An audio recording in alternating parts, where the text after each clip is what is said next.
اچھی یا بری نیت پر موت کا انجام۔ نیت کی یہی وہ اہمیت ہے کہ جس کی بنیاد پر نبی کریم صلی اللہ تعالی علیہ وسلم کا ارشاد ہے، انما یبعث الناس علی نیاتہم، لوگوں کو ان کی نیتوں پر اٹھایا جائے گا۔ کتنی بڑی بات ہے، لوگوں کو ان کی نیتوں پر قبروں سے اٹھایا جائے گا اور میدان حشر میں جمع کیا جائے گا۔ میدان حشر کی میں اس لیے بات کر رہا ہوں کہ ایک روایت میں یبعث الناس کی جگہ یحشر الناس بھی آتا ہے۔ لوگوں کو قبروں سے اٹھایا جائے گا، میدان حشر میں جمع کیا جائے گا، کس بنیاد پر؟ نیتوں کی بنیاد پر۔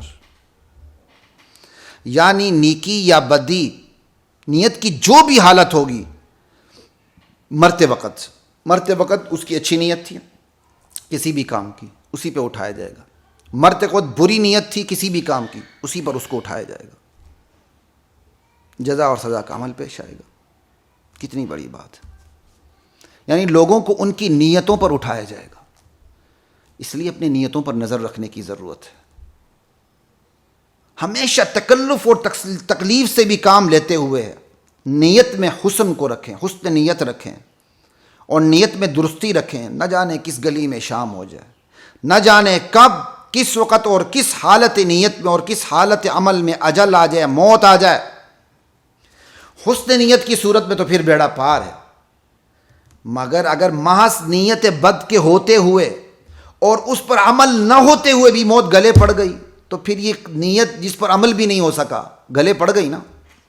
بری نیت تھی، عمل کا موقع ہی پیش نہ آیا، اچانک اوپر سے موت آ گئی، عمل تو ہوا نہیں، گناہ بے لذت، تو یہ بری نیت تو گلے پڑ گئی نا۔ اس لیے نیت کے بارے میں ہمیشہ چوکنا رہیں۔ دل میں بڑے خیالات آتے ہیں، رشتہ داروں کے بارے میں، دوست احباب کے بارے میں گلے شکوے ہوتے ہیں۔ بندہ کبھی انتقام کی سوچتا ہے، کبھی بدلے کی سوچتا ہے، کبھی یہ کبھی وہ، کبھی یہ کبھی وہ۔ لیکن بندے کو تکلیف اور تکلف سے بھی کام لیتے ہوئے اپنی نیت کو درست رکھنا چاہیے۔ کیوں؟ اگر اچانک موت آ جائے تو پھر اچھی نیت پر موت آنی چاہیے، عمل نہ بھی ہو تو صلہ ملے گا۔ اور اگر اچانک موت آ جائے، بری نیت، عمل کیا بھی نہیں، تو وہ تو پھر نیت گلے پڑ گئی۔ اس حدیث سے ایک اور اعتراض بھی حل ہو گیا کہ بہت سے لوگ کہتے ہیں جی لوگ بے قصور مارے جاتے ہیں۔ اچانک کہیں جا رہے تھے، پولیس مقابلہ ہو گیا نا، اب تو خیر شکر ہے پولیس مقابلے، شہباز شریف جب سے گئے ہیں پولیس مقابلے کم ہو گئے ہیں، اللہ کا شکر ہے، ٹھیک ہے۔ پولیس مقابلہ، ٹھیک ہے، گولی لگتی کسی اور راہگیر کو بھی لگ جاتی ہے، ٹھیک ہے، یا کہیں آفت آتی، شدت کیا کہتے ہیں، آفت آتی، زلزلے آتے ہیں، نیک لوگ بھی بیچارے شکار ہو جاتے ہیں، بے قصور بھی لوگ مارے جاتے ہیں، قاتل چھوٹ جاتا ہے، جو قاتل نہیں ہوتا وہ پھانسی لگ جاتا۔ تو پھر یہ اعتراض بھی لوگ کرتے ہیں، تو یہ حدیث اس اعتراض کا بھی جواب ہے۔ اگرچہ ہم نیتوں پہ بات کر رہے ہیں، لیکن چونکہ نیت سے ایک یہ چیز بھی سامنے آ رہی تھی تو میں نے کہا چلیں اس پر بھی بات کر لوں۔ انما یبعث الناس علی نیاتہم، لوگوں کو ان کی نیتوں پر اٹھایا جائے گا۔ موت تو آنی تھی نا، چلے مظلومیت کی موت آ گئی، اللہ نیتوں پر اٹھائیں گے۔ بندہ بے قصور مارا گیا، بندہ مظلومیت کی موت مارا گیا، کہیں عذاب آنا تھا، وہاں کچھ نیک لوگ بھی تھے، وہ بھی اس لپیٹ میں آ گئے، کل اللہ تعالیٰ عمل ضائع نہیں ہونے دیں گے کہ وہ بیچارے مفت کا شکار ہو گئے۔ اس میں اللہ ان کو ان کی نیتوں پر اٹھائے گا، جیسی نیت ہوگی ویسا بدلہ ملے گا۔ کیا کمال کا پھر اللہ بدلہ دیں گے اگر نیت صحیح ہوگی۔ اصل میں بہت سے اعتراضات ہمیں اس لیے سوچتے ہیں، ہم نے کبھی بھی دنیا کو آخرت سے نتھی کر کے نہیں سوچا۔ ہر چیز کا کپل ہے، جوڑا ہے، کہتے ہیں نا بیٹر ہاف ہے، دنیا کا بیٹر ہاف آخرت ہے، دنیا کا جوڑا آخرت ہے۔ دنیا کو آخرت سے نتھی کر کے سوچیں، بہت سے اعتراضات کافور ہو جاتے ہیں۔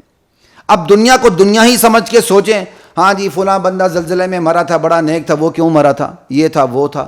بھائی اس کی موت آنی تھی، اس وقت موت آ گئی۔ جب اللہ اسے دوبارہ اٹھائیں گے تو سارے بدلے اس کو اللہ تعالیٰ دے دیں گے، سارے بدلے اللہ تعالیٰ اس کو دے دیں گے۔ اللہ اکبر۔